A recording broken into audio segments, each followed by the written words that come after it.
Yamaha की 150 CC में दो मोटरसाइकिल्स मेरे सामने खड़ी है और दोनों के दाम में लगभग 15,000 रुपये का गैप है अगर आप खरीदने जाइएगा तो।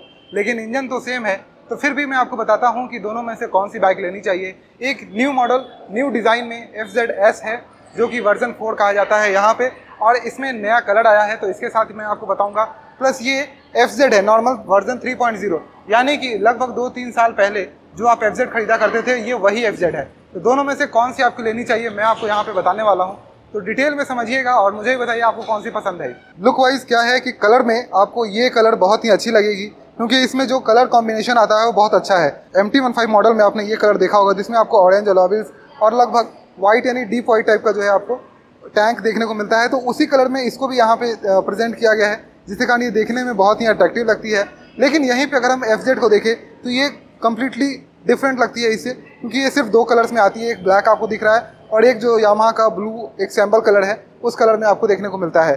तो ये दोनों में सबसे एक मेजर डिफरेंस है वो है कि ये इन दोनों में कलर और ये दोनों बाइक जो है वो थोड़ी अंतर है। और बाइक में कहाँ कहाँ से अंतर दिखाई देता है तो ये वर्जन 4 जो है इसमें आपको हेडलैम्प डिफरेंट मिलता है, यहाँ पे आपको DRLs मिलते हैं, ये LED हेडलैम्प इसका डिज़ाइन अलग है। इन द सेम यहाँ पे अगर आप देखें तो ये पुराना मॉडल वाला जो LED हेडलैम्प है वो आपको यहाँ पे दिखाई देता है जिसमें ऊपर और नीचे इस तरीके से इसका मतलब पूरा सेटअप बनाया गया है और यहाँ में डिफरेंट है। इसमें आपको LED इंडिकेटर्स मिलते हैं लेकिन यहाँ पे आपको बल्ब इंडिकेटर्स ऑफर किए जाते हैं। USD फॉक्स, टायर का साइज, डिस्क ब्रेक, ABS सब कुछ सेम है दोनों का। तो आपको टायर के साइज में भी जो इसमें टायर साइज मिल रहा है आपको वही टायर साइज आपको यहाँ पे भी देखने को मिल जाता है। 100 सेक्शन के टायर्स मिलते हैं, 282 mm के डिस्क ब्रेक मिलते हैं विद ABS। लेकिन अंतर क्या मिलता है कि इसमें आपको रियर व्हील में ट्रैक्शन कंट्रोल ऐड कर दिया गया है जो कि आपको पुरानी वाली FZ में यानी कि इस FZ में नहीं मिलती है। तो ये सारे अंतर मैं आपको बता रहा हूँ कि 15,000 रुपये में आपको क्या गैप देखने को मिलेगा। तो यहाँ पे आप देखिए ये ABS के लिए आपने यूजुअली देखा होगा, लेकिन यहाँ पे ये ट्रैक्शन कंट्रोल के लिए यूज़ किया गया है। दोनों में पीछे का टायर भी सेम है, इसमें भी आपको 140 सेक्शन का टायर मिलता है, सेम यहाँ पे भी आपको 140 सेक्शन का टायर देखने को मिलता है। जो मडगार्ड है वो सेम है, लेकिन जो सीट का कवर है जैसे इसका कवर है और इसके सीट के कवर में थोड़ा सा अंतर देखने को मिलता है। इवन अगर आप FZ वर्जन 4 के अलग अलग कलर वेरिएंट में जाते हैं तो आपको सीट का कलर भी वहाँ पे थोड़ा चेंज देखने को मिलेगा। तो ये सारे डिफरेंसेस आते हैं।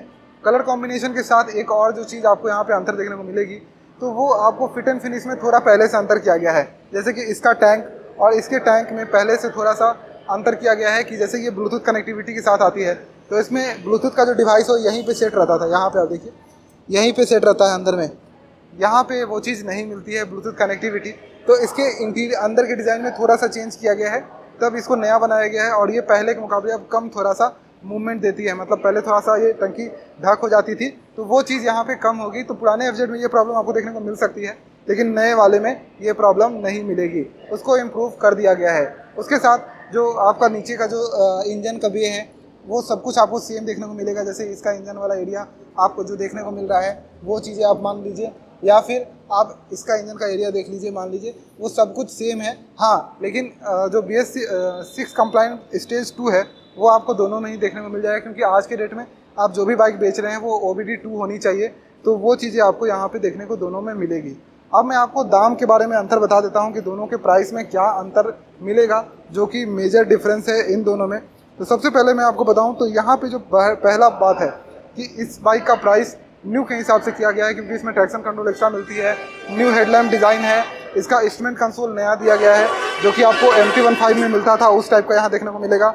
और यहाँ पे जो है पुराना वाला इंस्ट्रूमेंट कंसोल आपको देखने को मिलता है और स्विच गियर्स भी थोड़े मोड़े चेंज किए गए हैं, जैसे कि यहाँ पे आप देख रहे हैं इसके स्विच गियर्स, इसके स्विच गियर्स, और इसमें थोड़ा सा आपको डिफरेंस देखने को मिलता है इवन क्वालिटी वाइज भी।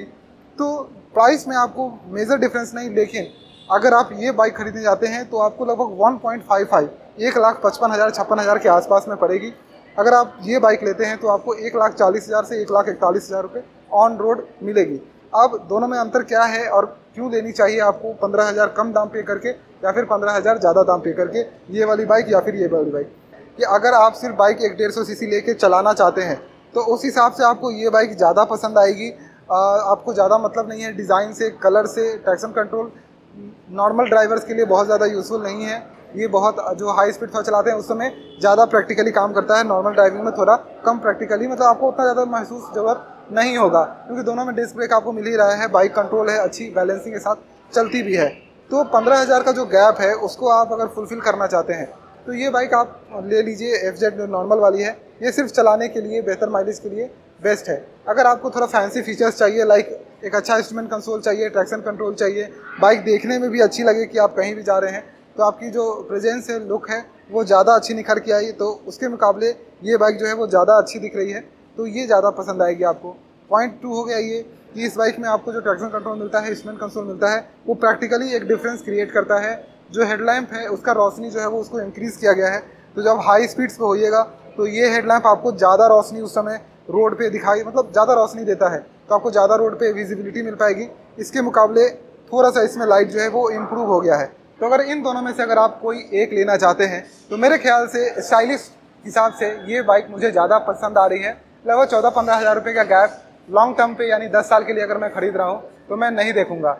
अगर आप बिल्कुल भी डिज़ाइन और शौकीन नहीं है डिज़ाइन के, या आपको एक बस प्रैक्टिकल बाइक चाहिए, आपको पता है कि आप 5 साल में उस बाइक को बहुत ज़्यादा चलाकर फिर वापस सेल आउट कर देने वाले हैं, तो ये बाइक मुझे पसंद आ रही है। क्योंकि 10-15 साल में एक बार में अगर आप 15,000 रुपये बचाते हैं तो काफ़ी एक अच्छा अमाउंट जो है बाइक में बच जाता है, जो कि एक 55-56 से लेके यहाँ 140-41 के आसपास आ जाता है। तो दोनों में से कोई भी बाइक आप ले सकते हैं। आप देखना चाहते हैं सामने से तो Yati Yamaha Patna, contact number, address description में मिल जाएगा। जाइए, देखिए, टेस्ट राइड लेके देखिए और आप भी मुझे बताइए कि आपको दोनों में से कौन सी बाइक ज़्यादा पसंद आई है। Bye bye.